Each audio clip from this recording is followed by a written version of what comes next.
Chasen, can you tell us how you booked your first paid acting job? That would be The Secret Life of the American Teenager. That was when my dad was in the show. And Brenda Hampton, who created it, she asked my dad, do you have any kids? Like, do they act? And he said, yes, my son acts. And she says, well, would he like to be on the show? And he says, well, I mean, he'd like that, but I don't want you to just give him a part. I want you to see him.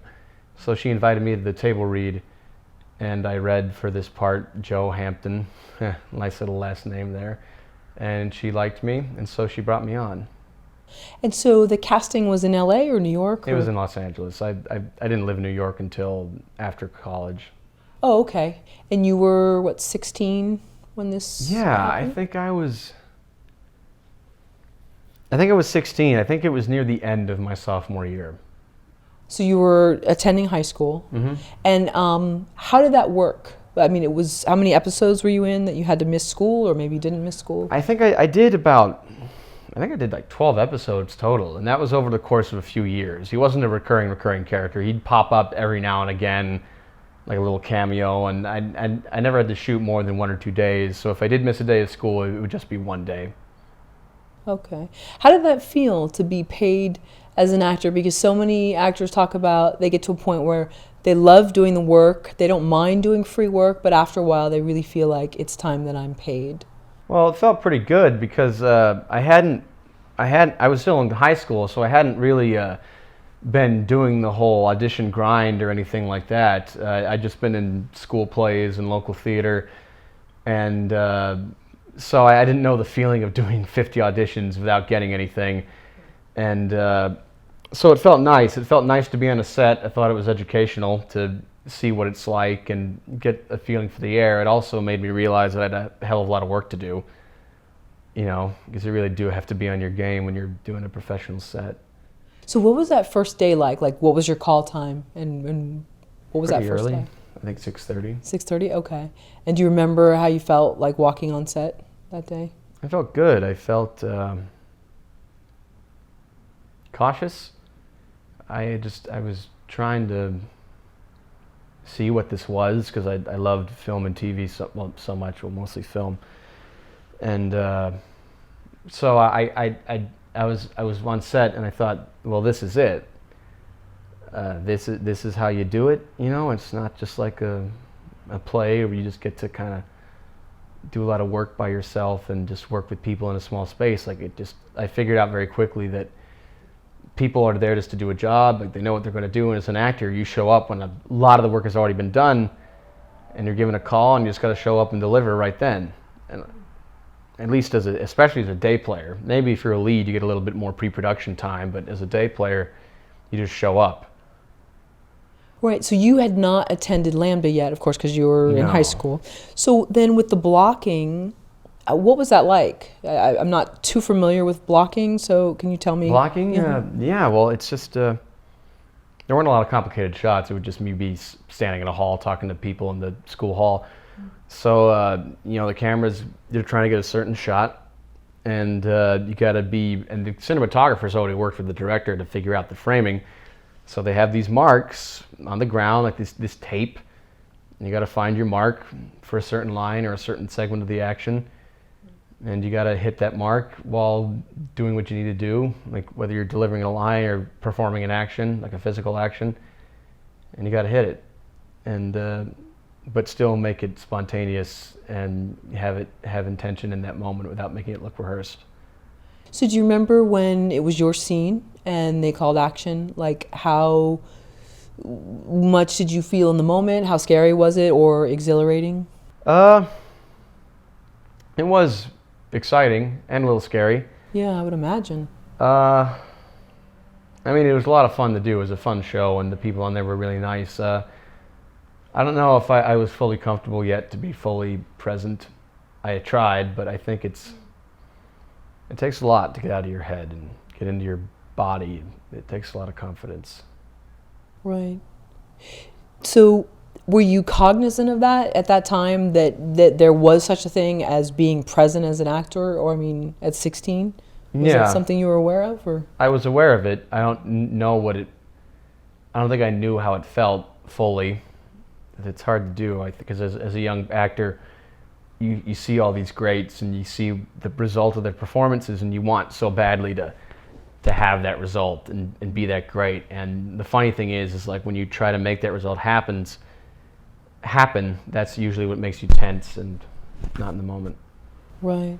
Right. And so I think it takes a while for certain people to learn that you just gotta let go. And I mean, you gotta do your preparation in order to let go. You can't just walk up and improvise. You gotta really know what you're doing and the essence of your character and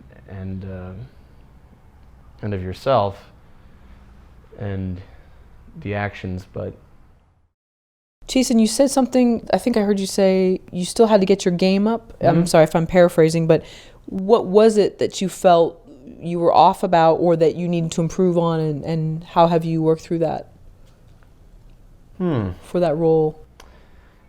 Well, I felt like I was just a talking head. Like I think there's a feeling that actors describe where there's one part of you that's outside of yourself, that's aware of what you're doing, but then there's another part which is just there and in that moment, and it almost feels like there's some deeper part of you that's doing the work and that's performing the actions, and it's like you're in like an almost like another self. And I didn't have that. It's hard to explain, you know, because I think people try to over-intellectualize acting a lot, and you need technique for sure, but I think when you over-intellectualize acting and try to put a lot of specific, well, you got to be specific as an actor, but when you try to be fully, I'm trying to think of the best way to describe this. I think my dad has a saying, if you can remember exactly how you did it, then it probably wasn't any good, because you were probably too concerned about how you were doing it rather than just doing it right there. Interesting. So I think that I was aware of that I was not letting go and just losing myself in that moment, and just I think that takes confidence and a lot of being in touch with yourself and who you are.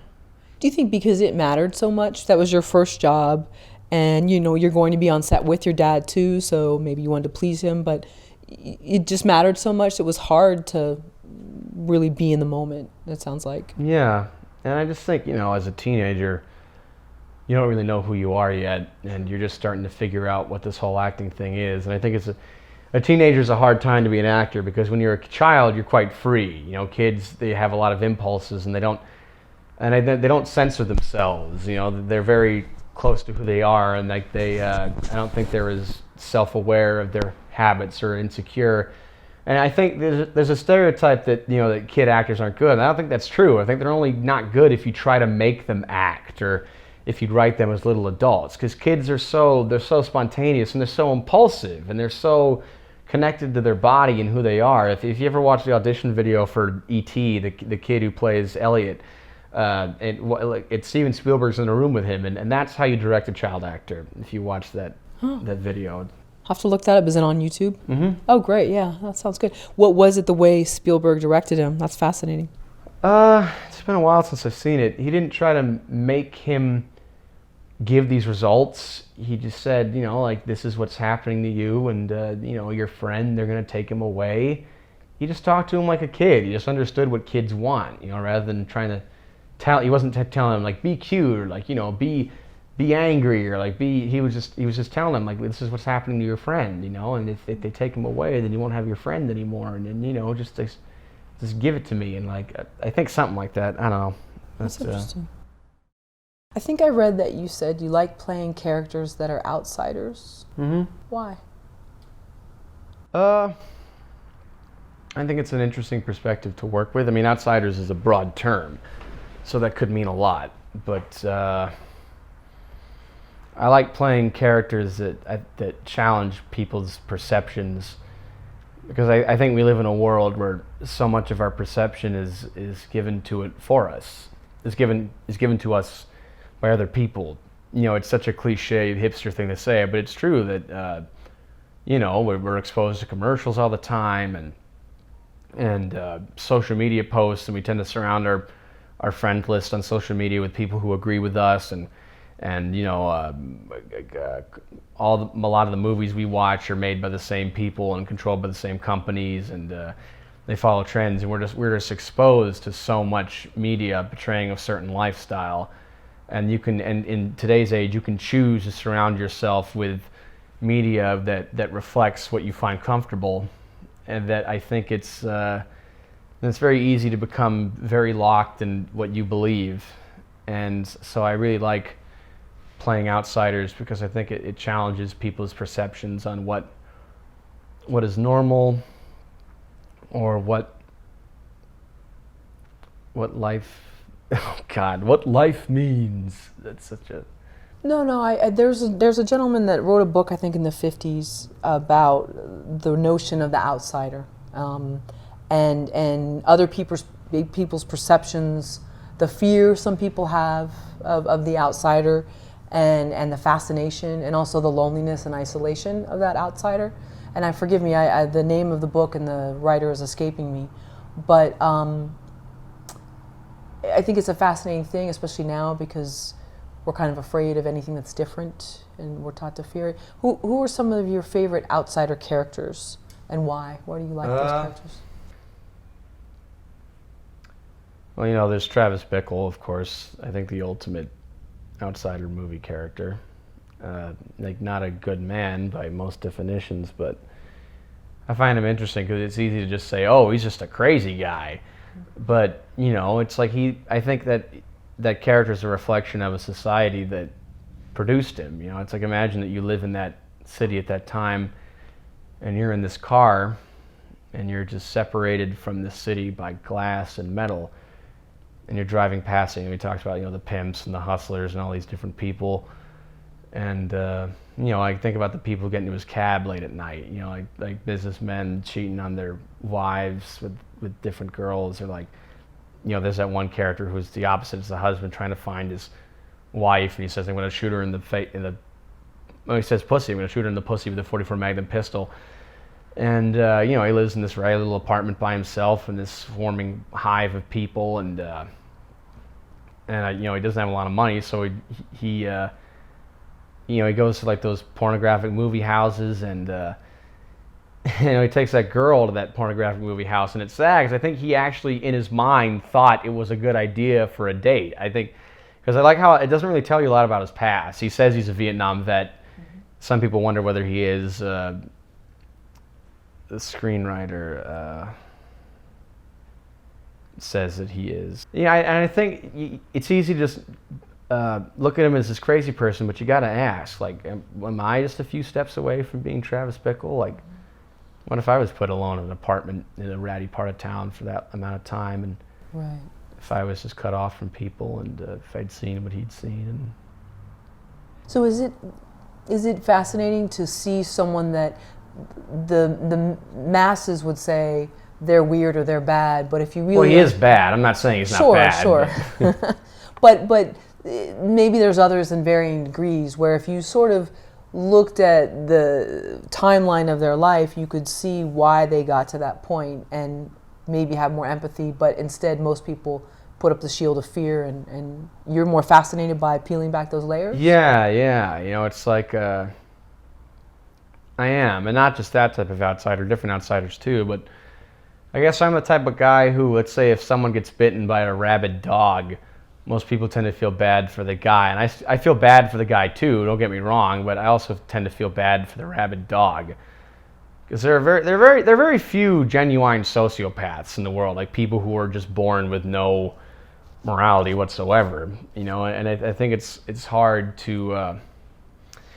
Because I think, you know, I wouldn't go as far as to say that I'm a biological determinist. I wouldn't go that far, but I think at the end of the day, we are physical systems. We're a collection of cells, and like if I touch like a hot poker, that is a bunch of molecules and energies that sends a reaction to these physical cells. You know, this whole universe we live in is a physical universe that's full of actions and reactions. And, you know, we are animals, and I think people don't like being told that they're animals because it ruins their kind of illusions of being this effervescent spirit that's in complete control of their life, you know, like I am a individual and I control my destiny, and like you do, but I don't think you can control your destiny nearly as well unless you're very aware of your base kind of cognitive biases and your base instincts, you know, like and I think depending on the physical environment that you're in, you know, people react to that. So I think we got to be aware of this and really be aware of like the type of media we consume or the type of message that we're sending. And I just think that's the only way that we can really make people change, or is if we're aware of what created them, you know, because I think people like to treat these people like bogeymen. Like it's easy to treat a suicide bomber like just some crazy person who hates people, and yeah, maybe he hates people and he's a bad guy. But you know, you got to look back, and if this many people are creating these actions and doing what they do, that are willing to give up their lives for what they believe is a cause, obviously something has put them into a rather desperate position. So we got to examine what caused that situation in the first place, rather than just treating it like a thing, like something that can be, like we treat evil like it's just this thing that can be killed. We can just make it go away by killing it. Sure. Rather than changing the circumstances that bring it about. Do you think people can write a script for their own life and become, and this is such like a cliche, but do we determine our own fate? And in doing that, can you somehow relate it to acting? I think we can if you try to make yourself aware. Like really study all sorts of different areas. You know, study psychology, but then again, study the different branches and see the different ideas, but not just psychology, or like, you know, study history too, see what people have done and see what the results of that were, and see different perspectives, not just one. And again, I think just be aware of the fact that you are a creature, you know, that is given certain instincts by what you were exposed to. And I just think question yourself, you know, I mean, be confident in yourself, but question yourself. And I think in the way that relates to acting, you always got to be perfectly aware of the physical reality of your character. I don't think that necessarily means like, what's your character's favorite color, or like, you know, what was your character's mom like? But if it's in the script, like if they live in a house and it says their house is like this, well, what does that say about them?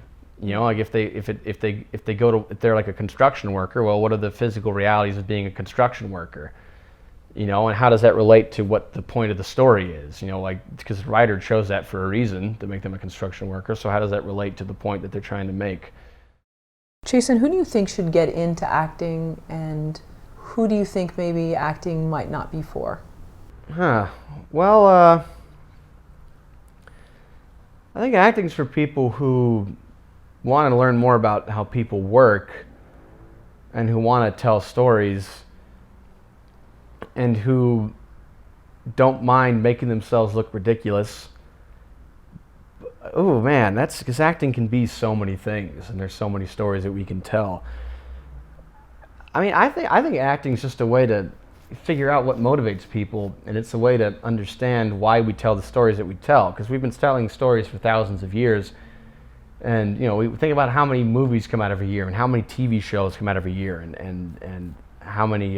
Well, I wish there were more plays that came out every year, but so the fact that we still watch so many movies and devote so much time to television and books and all these things says that stories are obviously important. You know, I think people do like to treat them as just disposable and escape, but I think the type of escape that you go to says a lot about what you want.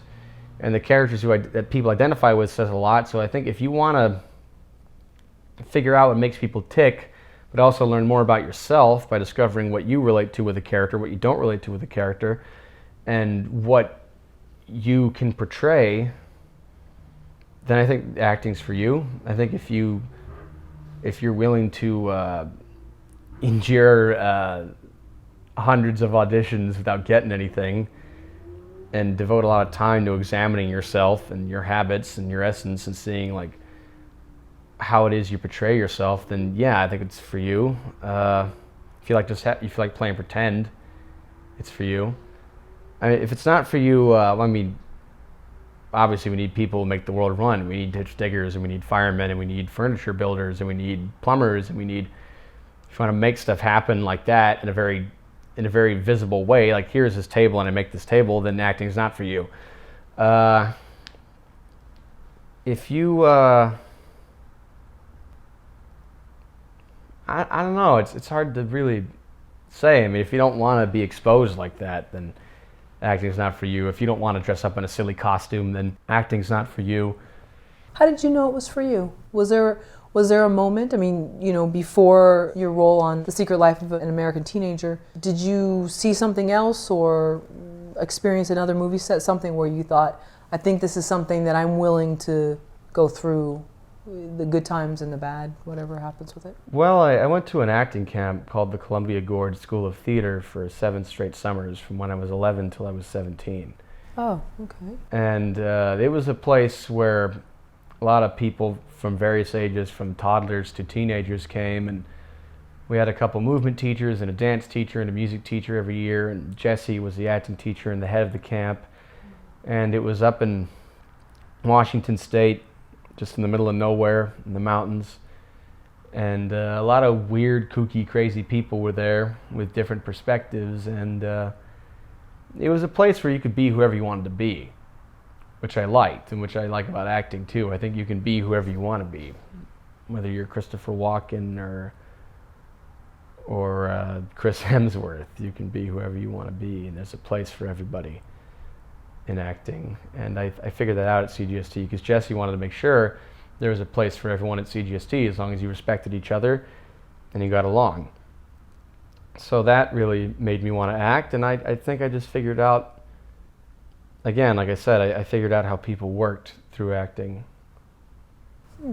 And in terms of what, like what moods? I'm curious, what does that mean? What moved people, what motivated people, our secrets, our desires, what we fantasize about, and the actions that we choose to take. I remember I saw The Aviator with Leonardo DiCaprio as Howard Hughes, and I was, I think 13 almost, no, I was 12, almost 13 when I saw that film, which is a rather adult film, but I just remember being intrigued by this man who had all these visions of what he wanted, and he was willing to do anything to do it, and he challenged people, and he was so charismatic, but he also was quite affected in his mind. You know, he had obsessive compulsive and could be quite neurotic, and I remember being so, I remember that was the first time I ever really wondered how an actor did that, and I thought, what did he have to do to portray all these tics and all these different stages of this character and all these different sides to him, and how did he do that on camera, and what do you have to do to prepare for that, and I was just kind of fascinated by this outsider man, and I was kind of fascinated by how, because you know, DiCaprio, he doesn't really look a lot like the real Howard Hughes. Howard Hughes was quite a tall, imposing man. He had quite a rugged, heavy face when he was young, and Howard Hughes is not, DiCaprio is quite, he's more youthful, and he's kind of more slender, and he's got more of a youthful face, but I thought I believed the ambition that he had, and the kind of the fragility underneath the bravado, particularly the scene when he's at Katharine Hepburn's house, you know, Kate Blanchett's Hepburn, and all this old money, and he's just a boy from Texas who got money. And I think they say something like, we don't care about money here, and he says, and he just kind of, he's just looking down, he can't even look him in the eye, he's this billionaire, and he says, well, you know, that's because for you, money's never been an object. And I just remember, like, this kind of, yeah, being, like, that struck something in me when he just kind of was not a place at that dinner table. Is it helpful for someone to say, oh, you're an actor, you know who you look just like? And then you're like, well, even if it's a compliment or maybe someone you're thinking, okay, whatever, but do you feel that that's helpful for the outside world to tell an actor that they look just like another actor? I mean, I think it is in a way, as much as a lot of actors are insecure about that, because you do have to know how people perceive you. That doesn't mean you have to try to pander to what people want from you, because I do think as an actor, it's important to take chances and take risks and like follow your instincts. But at the same time, I think you have to know how people perceive you before you try and challenge that. Because if you don't know how they perceive you, how are you going to challenge that? Like you gotta, because I've been told I look like Robert Pattinson. Whether that's a good or a bad thing, I think it's important to know that, because if you don't know, there's a lot of talk about type in Hollywood, right? And I think it can be quite limiting. But even so, you still have to be aware of it. Sure. Because I mean, if you're a heavyset man, you want to be James Bond, and you think you can change that, and you think you can challenge people's perception of James Bond, go ahead. But in order to do that, you have to know that people will not look at you and think that you're James Bond. Sure. So you have to be aware of your type before you challenge your type. And you do have to be aware of how people perceive you. It's like that old saying, you can break the rules, but you have to know the rules before you break them. Sure. You don't even necessarily have to follow the rules, but you have to know them. Right, or in order to change the system, you have to be part of the system, but maybe that's a different quote, sorry. Kind of, I mean, yeah, I think in a way. Yeah. So do you remember when a casting director or someone said, oh, this is your type? And how did you feel about it? And then did you want to challenge it? I mean, Robert Pattinson, that's not a bad... That's not a bad no, type. Not at all. I think, when did people start saying that to me? I think, like, junior year of high school already, people were saying that about me. Mm-hmm. And I can see that. Yeah. But you still have your own look. But did you feel, I want to be Chasen, I don't want to be... I mean, I think every actor feels that. I think I felt that. I had some people say I look like Brando, which didn't bother me one bit. Sure, no. Yeah. Uh-huh. And so I was aware of that, and I think I was aware that with my look and with my build and with my height, that I think people can see me as a kind of a young, fresh-faced California guy, which is fine. You can't be too picky as a young person, but I wanted to kind of break that. And in order to challenge that, you really got to know what you're doing. Because you really got to be good if you're going to break people's perception of your physical look. Like, you really got to bring that essence of what you want with you. And I'm trying to think of what else. Because, people have said I look like Brando. In drama school, I don't think they cast me as outsiders very often, which disappointed me, I must admit. Like, right. They cast me as a lot of kings and princes, which is fine. But I was thinking to myself, I don't really know if that's me, unless it's a weird king, like a King George III type of king. So you knew that people considered you extremely attractive, and you were okay with that. Well, okay, well, but you wanted something with maybe more depth to it that wasn't just like, oh, he's a pretty boy. You wanted something that has maybe a dark side or a complicated side to it. Yeah, it's not that attractive can't have depth to it, but I liked Ryan Gosling is an actor who really speaks to me because he's very good looking, he's very handsome, but up until a couple of films recently, he never chose typical leading man roles. I mean, there was a Notebook. But even then, with The Notebook, he doesn't really play it like a typical handsome guy. You can tell he's a bit of a sensitive kind of person, and there's a little bit of like kind of I think something he's trying to prove with that character. But if you look at after The Notebook, because he could have just been this romantic leading man, but he chose films like Half Nelson, where he played a coke addicted teacher, Lars and the Real Girl, like, because he's this beautiful man, but he wears ugly sweaters in that movie and like stupid beanies, and he's so disconnected that he has a sex doll that he marries and is in love with. Right. And or Blue Valentine. Oh, sorry. Yeah, Blue Valentine. He's just this working class dude who's the product of divorce, and I think he challenged his type for sure, and Drive as well. He's just this autistic seeming driver. Right. So when you were told what your type was, did you find different ways where you thought, okay, I'd like to work around it when I do an audition, or even what I'm cast for, I want to have my own way about it that's not just this one-dimensional pretty character, but I want to have it be complicated layers where you go, there's a backstory here, that brought that person to be who they are, and I want to be the one that finds out. Yeah. I mean, because I didn't have too many auditions in high school. Mm-hmm. I guess in New York, I just try to play it the best I can. Like I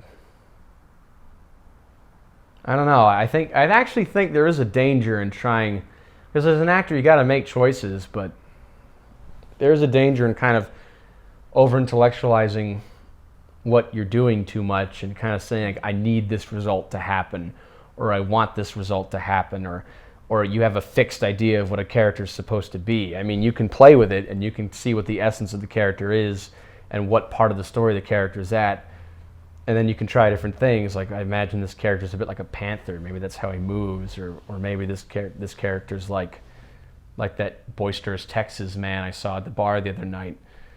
But I think you can get too caught up in backstory. I mean, I think there are some decisions that you have to make, but like I think so many people try to think like, what's this character's favorite color? Or like, you know, what's like what made him cry as a kid? And I think like if it's hinted at in the script or if it's important, then yeah, maybe decide that. But I think if you're just making stuff up, I think you can kind of get caught up in your own head, and you can kind of hypnotize yourself, or it's just all just psychology that it's just things that you made up, rather than just something that's quite tangible, that's kind of immediate. Like I said, like the whole panther thing. It's like, you know, there's a very simple and recognizable essence to a panther, you know, or like a chicken or whatever you think your character is. Or so I guess when I look at an audition, like I know that I'm different, and I know that I don't express emotion or intention in a way that most people do.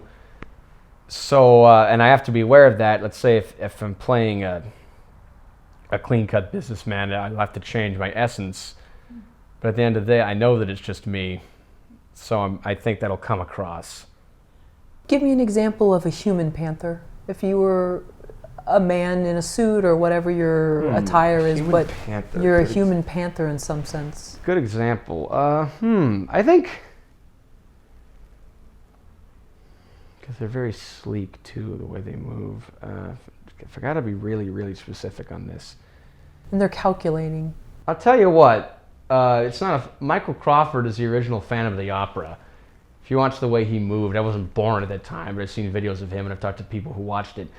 He moved almost like a panther. Like every move that he made was so fluid and so calculated, and he was just so, it's like every muscle in his body was just so kind of focused on what was in front of him. And he wore very small shoes that were too tight for him.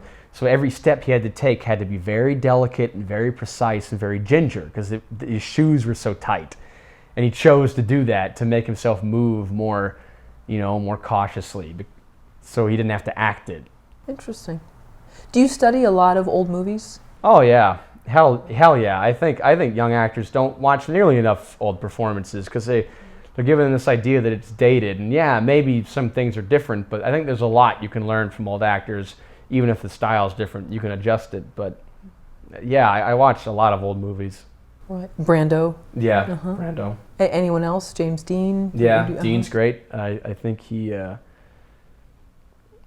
Yeah, Dean's great. I think he had a few flaws, but he's got great, very interesting physicality. Everything he does is so reflexive and so spontaneous, and he's just so supple. Brando had very much of a tension about him, and Dean was much more kind of flowing. Henry Fonda is a favorite of mine, an old favorite. Nice. It's very unaffected. Any older actor that was also an outsider? Well, Dean, he was a moody teenager, and this kind of the guy just felt very disconnected from where he was. That's why I think Rebel, people still look at that image of Rebel Without a Cause, because he's just a teenager who doesn't know what he wants to do with his life and doesn't feel like he has any role models. And Robert Mitchum was quite an outsider. He was a first actor arrested for smoking pot. If you look at Night of the Hunter, that's such a strange performance, which I think is why it holds up now. It was weird then, and it's still weird now. So Robert Mitchum is definitely an outsider actor, I think. About female actors. I mean, I know Marilyn Monroe definitely had a sort of a bunny-like facade, but I think she was very bright and intense behind the scenes. She has great movement. My God, if you look right. at her hips, like, you know, she's got the great, it's all in the hips with Marilyn, the way she moves them. Little more recent, but I think Sissy Spacek might be my favorite actress. She's got a very unique, a lot of grace about Sissy Spacek. I think a lot of understanding. You know, if you look at Badlands, you know, it just doesn't even feel like a performance. Chasen, you did an interview and you mentioned something to the effect of, I've learned that this industry is very hard. You have a lot of people demanding a lot of things from you, and not everything is going to go your way, no matter how many hours you put into it. Do you still feel this way? Oh yeah, for sure. I think you kind of never stop feeling that way, even if you do get big.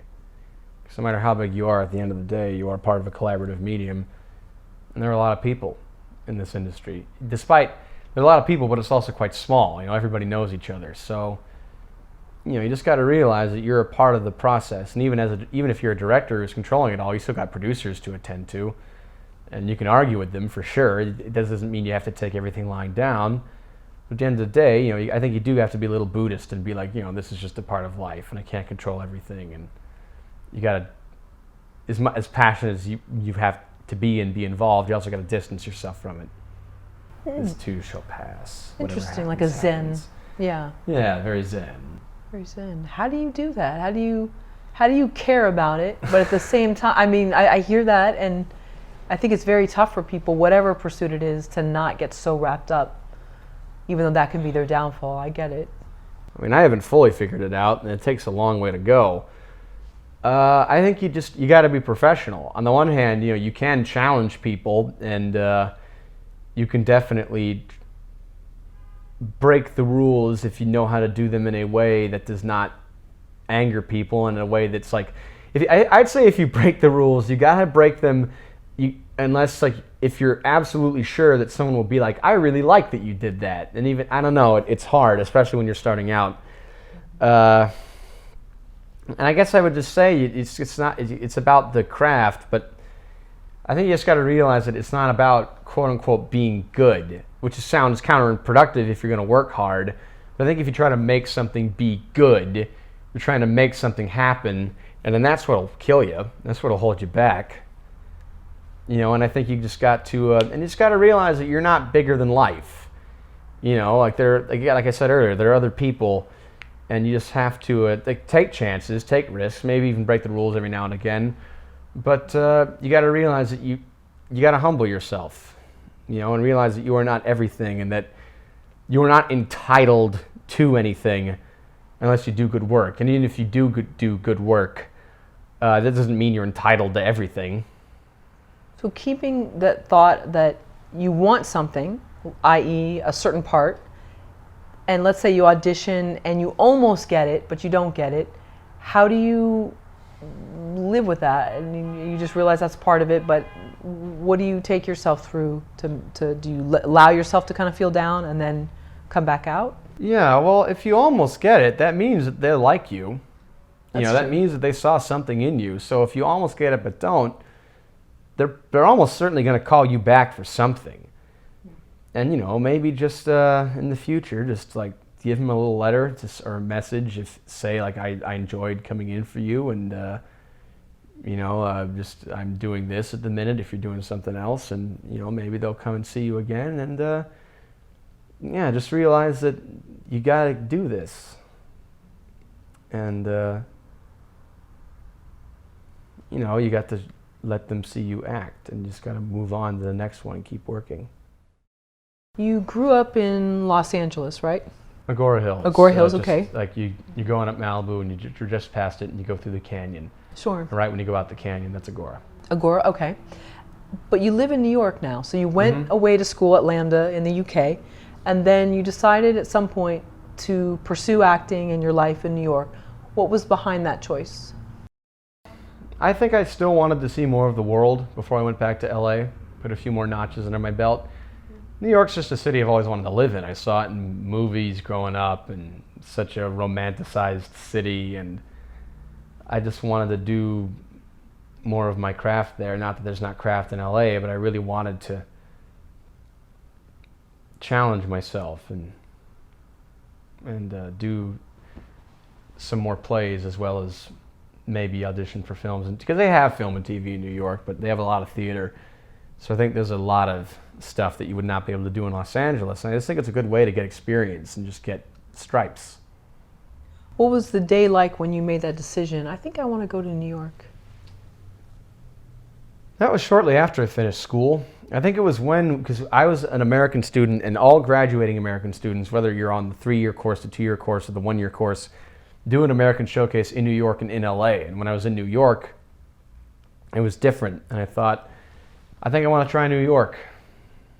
Just, I like the hustle and bustle, and I was like, I just want to try it. Right. And there's maybe more of an upfront, it's more raw, more upfront, more... Yeah, I think so. And maybe did you find that a little bit exotic? I mean, having LA is, everybody So smiles like and they they don't want to hurt anyone's feelings, but Yeah. it seems like New York, it's almost better to know up front how something is. Yeah. I don't know if I'm saying that correctly. No, but, I dig you.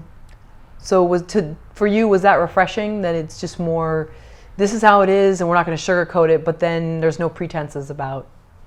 Yeah, I like that in New York. To be fair, a lot of people audition, when you're done with the audition, they won't even talk to you. They'll just say, thanks for having you, So, but I think people there in general are more upfront. I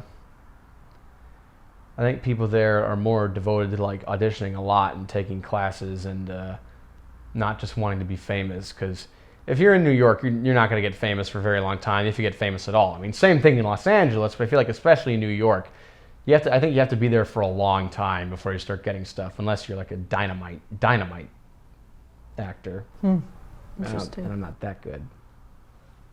Well, why don't you think you're there yet? Just got to do more. Okay. Just got to find myself and just be confident in my body and who I am. Takes some people longer than others, Is that something you were self-aware of, or did someone tell you? Did a casting director? Kind of. I just think at Lambda,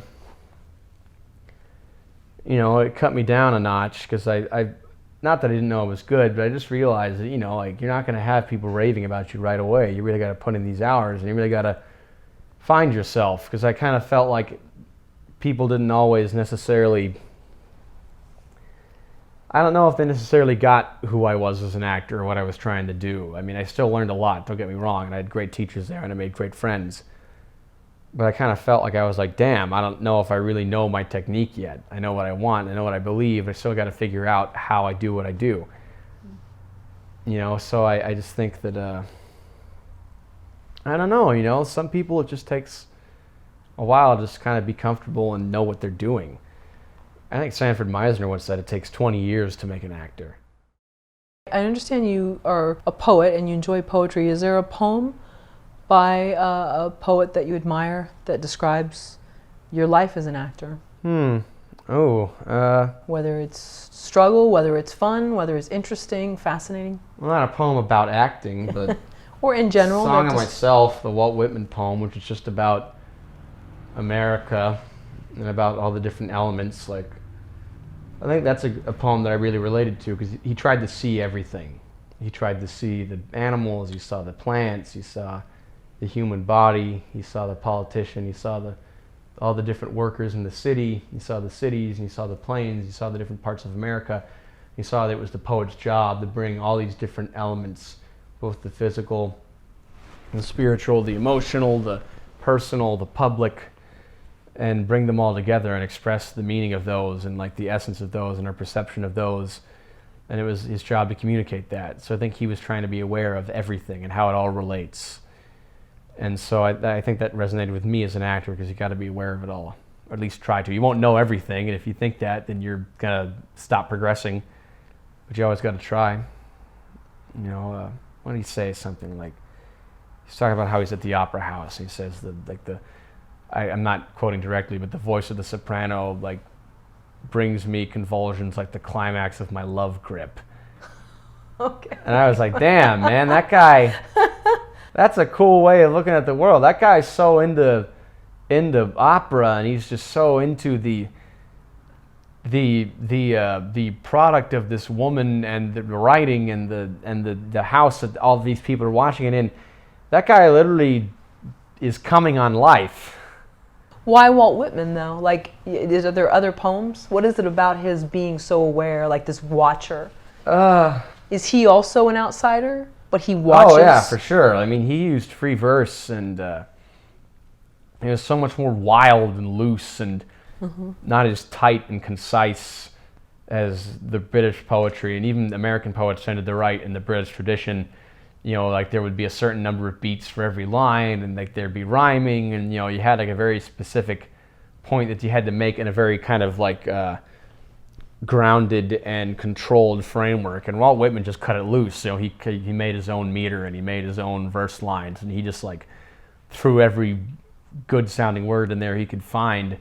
And there's just something shaggy and untamed about his poems that I love, something wild and uncontrolled, which is like America at that time, like this. You know, he's a product of all like these people that going out west, and these people like making all these new factories, and like people cutting down trees up north, and like all these people just scrambling to like make something out of this land. And you know, he saw the Civil War, he saw the nation nearly tear itself apart.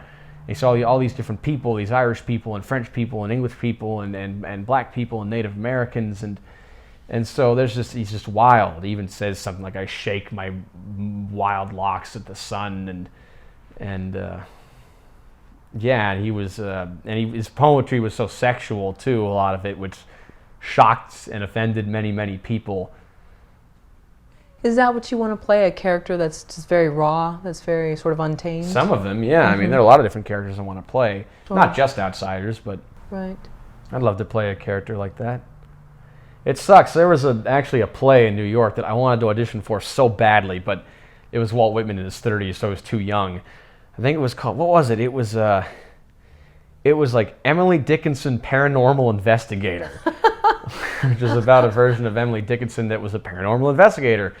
And their version of Walt Whitman, it said, think of like a young Dracula, someone who was willing to do anything to get what he wants, and he sells his soul. And I was like, damn, I wish I could play that version of Walt Whitman. So you're in the movie Hate Crime, which you play opposite Jordan Saloom. Yeah. Right? And I know your dad's also in the film. We talked to Jordan via a podcast interview last week. So he's based in the South. Yeah. And he was telling us that part of his business strategy as an actor is to just really stay in the South and work on productions that are happening there. And he felt that he was great as a regional actor. I'm wondering about your strategy. I know you're in New York, and I know there's plenty of opportunity there. Do you think there are enough acting jobs to go around in I know with Louisiana, I think your dad's studios are there, Atlanta, there's also South Carolina. Do you think that that's a good strategy for people? Oh yeah, I mean, you know, everyone's different, and I think if you're from those areas, you can be close to home and still get work and pad your resume. So I think for certain people it's a great strategy, and there's a lot of good stuff down there, and you'll meet a lot of interesting people. So I think that is a good strategy. I just think I like New York because I like the city, and I like the challenge of it. And I know a lot of people there, which is nice, but I have a good teacher too. But I think, yeah, it's great, you know, if you want to be in those regional parts of America. And I think you'll also see a part of, if you want to move to LA eventually, I think it's good to be in those parts of America because if you're from LA, maybe you'll just see a side of America that you won't necessarily see in Los Angeles, more normal people, more gritty people, more working class and all that jazz. Right. So it sounds like it's not so much the place anymore. It's just what do you want to do and where do you want to be, because it sounds like there's opportunities many places. I realize it's not the same. In some ways. They still tend to cast the principals out of New York and Los Angeles. You know, most of in the secondary markets, mostly if you're local, it's mostly day players or small parts. It's rare that you'll go up for a lead. But still, if you want to get experience and then go out to LA or New York, it's a good strategy. Right. Yeah, I'm thinking of like Winter's Bone. Like I remember it seemed like a lot of people, except for Jennifer Lawrence and a few other characters, Dale Dickey, they were all based from where was Missouri or Yeah, Missouri? yeah. Sorry, yeah. Was Jennifer Lawrence living in L.A. at that time, or was she more like? Wasn't she on like blue collar comedy or like was it the Bill Engvall show, or like it was some kind of show like that? I think she started on before, and she had a small part before Winter's Bone. Right, I think she was. Where was she living? Yeah, I'm not sure. I know I should know this. Wow, this is terrible. Well, that's okay. We'll look it up Sorry, afterward. J-Law. But yeah, that's okay. I think she's okay now. Yeah, Right, she's cool. good. But They're good. but I'm just thinking of a movie like that, or there's other films where you can feel the authenticity of the place. You can feel that people. I like movies like that, Me or too. like Beasts of the Southern Wild, and none of those people were actors too, and they were great, because they weren't trying to be anything; they were just them. And that's a movie like that. Right, you can see it in the extras even too. You just see that maybe they're not as concerned with being seen, and this is no offense to like LA extras, but definitely if anybody's done extra work on a set, people definitely want to do that cross in front of the camera, and it's a huge thing for them. But a lot of times with those regional film shoots, you can definitely feel just more real people that are less concerned with screen time, it seems like. And that's why a lot of, I think, directors, particularly foreign ones, like to use non-actors. Like, there's a great, The Gospel According to St. Matthew, Pier Paolo Pasolini, which is my favorite. He made that. It's my favorite biblical film, which is interesting considering it was made by a gay communist atheist.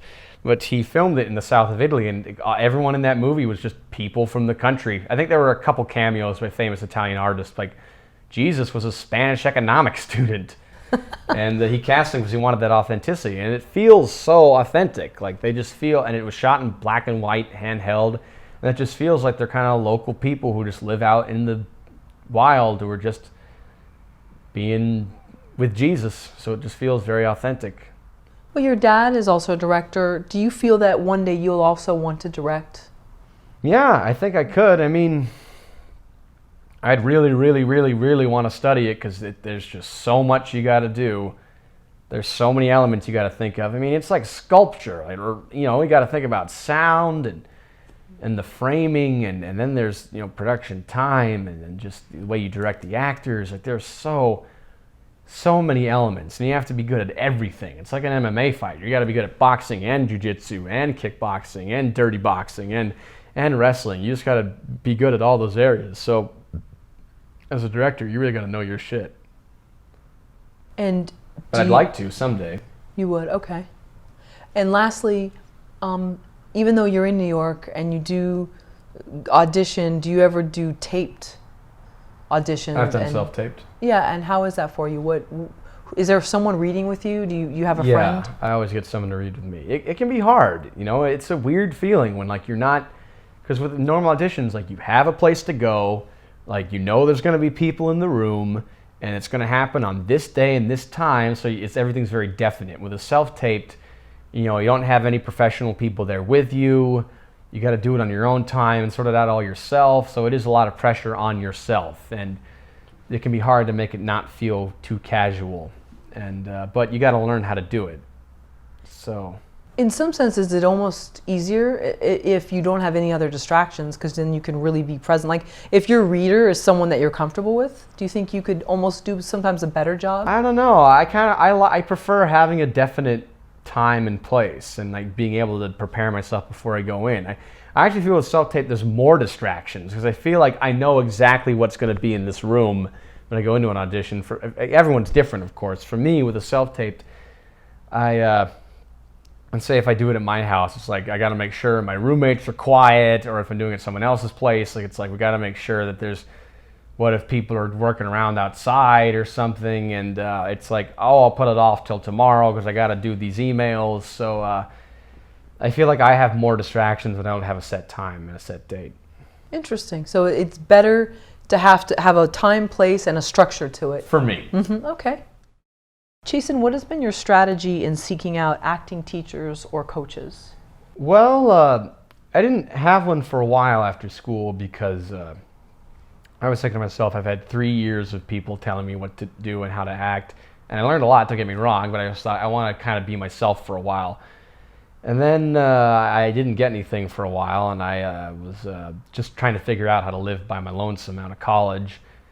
And then earlier this year, I just thought, you know what, I think it's time I start an acting class again, even if just to have a place where I can do it every week, so that I'm obligated to act every single week, and I'm keeping it sharp. You know, it's like if you work out, you got to work out every week. Unless maybe you've had a bunch and you got to have a deload week, but that's a different topic. And so, and I lucked out actually, because I've been writing down a lot of acting teachers in schools, and I was planning on trying out a lot of them. But I had a friend who he just told me about this acting teacher he had, and I thought, I'll interview her, see how I like her. And I went to her apartment, and she interviewed me to see if I was right for her class, and I just got this vibe from her. Like, I was like, I click with this person. This person speaks my language, and I like the way they look at it. And I think we're a good match. And she was making all these observations about me that I didn't know you could make if you didn't know me for a long time. And I'm not talking cold reading bullshit. I'm talking like real deep observations. And so I started going to her class. And for now, I'm just sticking it with her. I mean, maybe a long while in the future, I might try out some other stuff, because I do think you got to expose yourself to different people. But for now, I'm content being with this person. So it sounds like you took a break because you were it was so intensive when you were at Lambda, and then you just wanted to do some stuff on your own, and you realized that just finding someone that intuitively you matched with was probably the best thing. It wasn't necessarily a style, right? Meisner or Strasberg. Yeah, she kind of has her own way of working that she's derived from various people she's worked with. She's Russian Jewish and pretty old. She met Tarkovsky, Andrei Tarkovsky, the famous Russian director, and so she's been around. She was taught by some people who were Michael Chekhov's students. She might have had a teacher or two who was a Stanislavski student directly from him. There's one guy in particular who she really, really likes. So he was one of Stanislavski's students who Stanislavski said was a better teacher than him. And I think she was taught by a couple of Meyerhold students as well. So a lot of the Russians she likes, but also her own methods from various people she's worked with and practices. And so your advice to another young actor out of school sounds like find somebody that you just really resonate with as a person. Yeah, and don't be afraid to try different people and ask them questions. And if you feel like their answer doesn't make sense to you, then move on. And I'd also say, when you're looking for a teacher, don't look for someone who you think is just going to make you good right away, or will just get you famous or get you work right away.